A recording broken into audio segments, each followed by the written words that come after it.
आज हम पढ़ेंगे अभ्यास 5F।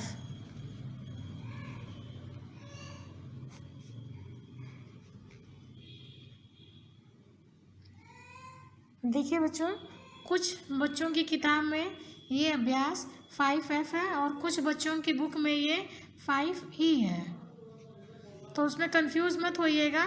हो सकता है कि किसी की बुक में ये 5E हो और किसी की बुक में ये 5F हो। जिस बुक से मैं पढ़ा रही हूँ उसमें तो 5E है, लेकिन जो नए सत्र की बुक आई है 20 से 21 वाली, उसमें ये 5F है। तो आप लोग कंफ्यूज मत होइएगा और 5E में भी देख लीजिएगा और 5F में भी देख लीजिएगा। दोनों में से जिसमें होगा उस अभ्यास को खोल करके आप लोग पढ़िएगा। इसमें है, पहला क्वेश्चन दिया हुआ है कि नीचे दी गई भुजाओं तथा कोणों से त्रिभुज बनाइए और उनके कोणों के समद्विभाजन खींचकर जांच कीजिए क्या वे संगामी हैं। तो देखिए, सबसे पहले जो दिया हुआ है पहला 3.4 सेंटीमीटर, 4 सेंटीमीटर, 2.5 सेंटीमीटर, इससे त्रिभुज बनाना है। त्रिभुज मैंने पहले ही अभ्यास में आपको बताया था। इसमें जो सबसे बड़ी रेखा है उसको यहाँ पे आप लोग खींच लीजिएगा। जैसे ये है 4 सेंटीमीटर, आप लोग पटरी प्रकार से जो है बनाइएगा। तो ये प्रकार पहले तो पटरी से 4 सेंटीमीटर नाप करके, 0 से 4 सेंटीमीटर नाप करके ये 4 सेंटीमीटर की रेखा खींच लीजिएगा। फिर यहाँ से 3.4 का चाप ले करके प्रकार से यहाँ ऐसे चाप मारिएगा। फिर यहाँ से 2.5 का मारिएगा, ये कहीं यहाँ काटेगा। फिर इसको ऐसे मिलाइएगा और इसको ऐसे मिला दीजिएगा, ये 2.5 का हो जाएगा और ये जो है 3.4 का हो जाएगा। ये छोटा होगा, मेरे में बड़ा बन गया है। आप लोग पटरी प्रकार से नाप करके, यहाँ से प्रकार से नाप करके 2.5 का चाप खींचेंगे तो ये छोटी रेखा होगी। हम ऐसे ही रफ में आपको समझा रहे हैं इसलिए ऐसा है, आप लोग पटरी प्रकार से बनाइएगा। तो ये आपका त्रिभुज तैयार हो जाएगा। अब दिया है कि कोणों का समद्विभाजन करना है, तो सबसे पहले प्रकार से आप लोग यहाँ से एक चाप मारिएगा। यहाँ से प्रकार को रख करके छोटा सा ले करके यहाँ चाप मारिएगा, फिर यहाँ पर मारिएगा, फिर यहाँ मार दीजिएगा चाप।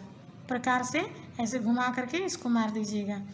फिर यहाँ से प्रकार से आधे से अधिक दूरी ले करके एक चाप यहाँ मारिएगा। फिर उसको घटाइएगा, बढ़ाइएगा मत। जो यहाँ से आपने दूरी ली है चाप, उसी चाप से यहाँ आपने खींचा, फिर उसी चाप से यहाँ पर कट करिएगा और इसको ऐसे बढ़ा दीजिएगा। ये हो गया आपका। उसी तरह यहाँ से इस चाप से आधा अधिक की दूरी ले करके यहाँ चाप मारिएगा।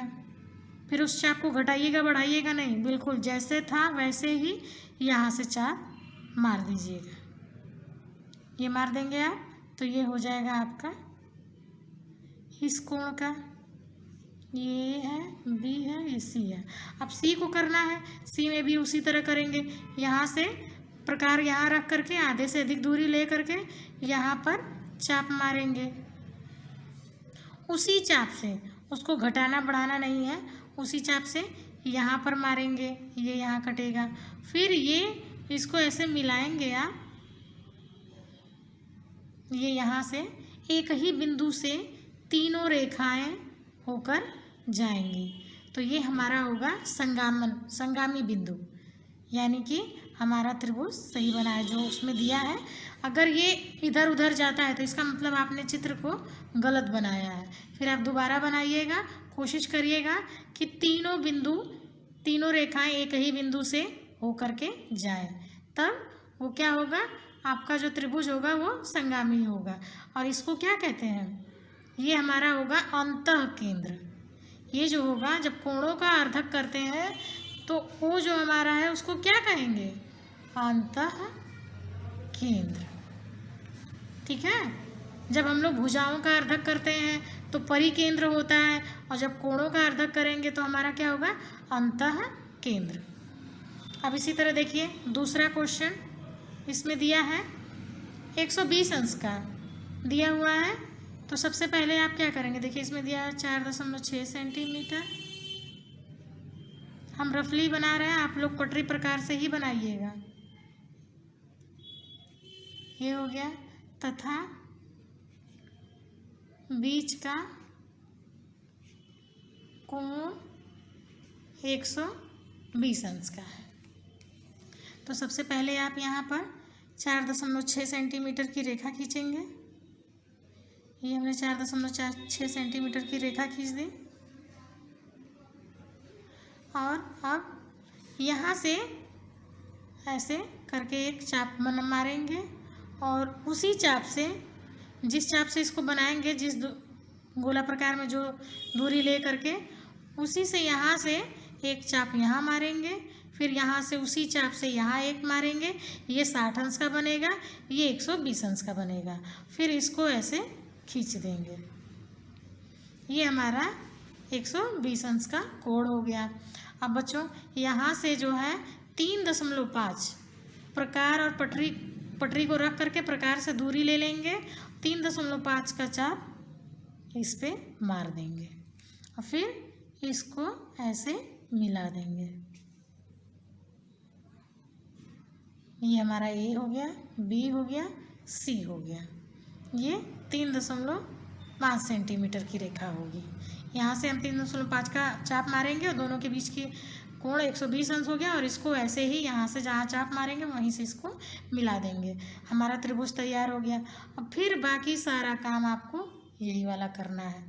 यहाँ पे तो आपने ये चाप मार ही रखा है, यहाँ पर भी एक चाप मार देंगे, यहाँ पर भी एक चाप मारेंगे, यहाँ से सी से यहाँ एक चाप मारेंगे, फिर यहाँ से एक चाप यहाँ मारेंगे, फिर यहाँ पर ऐसे मार करके इसको ऐसे मिला देंगे और ये रेखा आगे बढ़ती चली जाएगी। ये कोई ज़रूरी नहीं है कि ये अंदर ही मारे, हो सकता है कि बाहर कहीं काटे, ठीक है। हो सकता है इसका संगमन बिंदु यहाँ हो, यहाँ हो सकता है यहाँ हो सकता है यहाँ हो। तो उससे घबराइएगा मत। ये रेखाएं लंबी लंबी आप लोग खींच दीजिएगा। ये यहाँ पर चाप मारिएगा और यहाँ से फिर ऐसे फिर इसको मिला दीजिएगा। हो सकता है कि ये कहीं और काटे और हो सकता है कि ये यहीं पे काट दे, ठीक है। ऐसे चाप मार करके ऐसे मिला दीजिएगा। तीनों रेखाएं जहाँ काटेंगी वहीं इसका संगमन बिंदु हो जाएगा संगम में। तो चित्र को बनाइएगा, नहीं आएगा तो हमसे पूछिएगा आप लोग कि मैडम ये चित्र मुझसे नहीं बन रहा है, इसमें मेरा संगामी बिंदु मतलब तीनों रेखाएं एक जगह पे नहीं काट रही हैं। अब इसी तरह पहले की तरह तीसरा है तो उसको आप लोग खुद लगाइएगा। मैं दूसरा क्वेश्चन बताने जा रही हूँ। दूसरा क्वेश्चन है कि एक समबाहु त्रिभुज ABC खींचिए। जैसे जैसे दिया है वैसे वैसे करिए।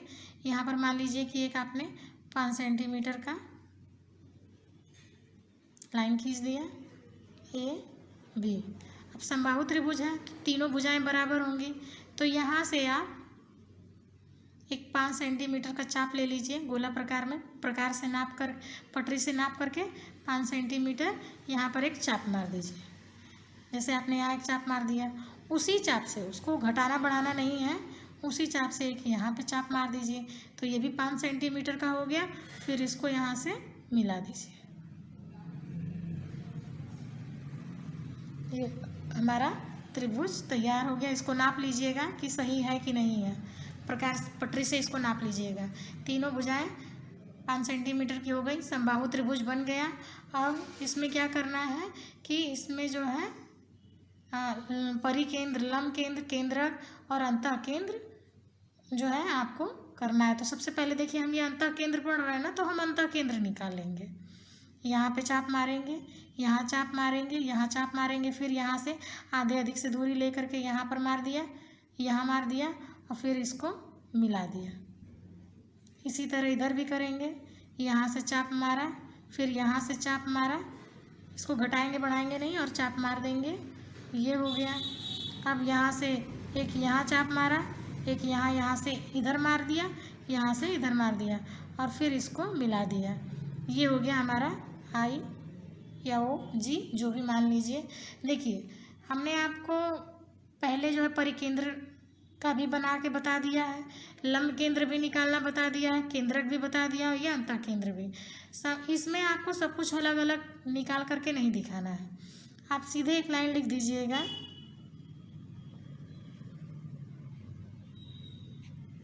समबाहु त्रिभुज, ये त्रिभुज का निशान है, चाहे आप लिख दीजिएगा त्रिभुज। समबाहु त्रिभुज में परिकेंद्र,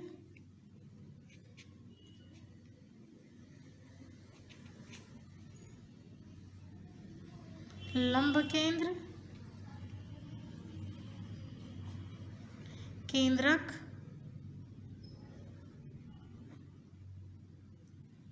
तथा अंतः केंद्र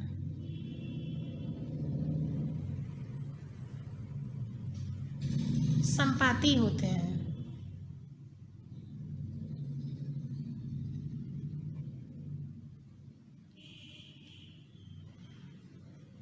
मतलब जो जहाँ पर इसका अंतः केंद्र होगा वहीं पे इसका लंब केंद्र होगा, वहीं इसका केंद्रक होगा, वहीं इसका परिकेंद्र होगा। चारों चीज़ें एक ही जगह होती हैं, तो अलग अलग चित्र बनाने की ज़रूरत नहीं है। लेकिन अगर प्रैक्टिस करना होगा तो आप लोग अलग अलग बनाकर देख लीजिएगा, सबका एक ही जगह आएगा।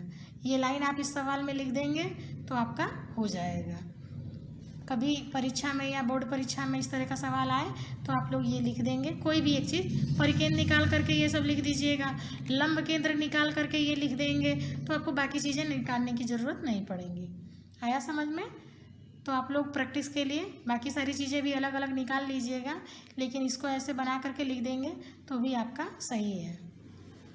और रचना के चरण जो है आप लोग किताब में दिया हुआ है कि जैसे जैसे आप बनाते जाएं, सबसे पहले आपने यहाँ रचना के चरण में लिखेंगे, सबसे पहले आपने त्रिभुज ABC बनाया जिसमें की भुजाएं जो है 5 सेंटीमीटर है, हमारा त्रिभुज समबाहु है। फिर उसके बाद हमने A से एक चाप लिया, फिर उस चाप में आधे से अधिक दूरी ले करके एक ऊपर चाप काटा, फिर दोनों को काट करके उस लाइन को, रेखा को आगे बढ़ाया। बस आपको रचना के चरण में यही लिखना है। अब तीसरा क्वेश्चन देखते हैं।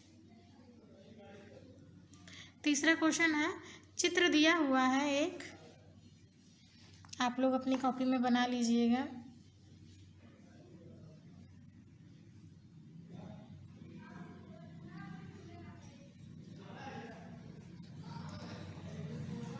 ये है ABC और ये P दिया हुआ है।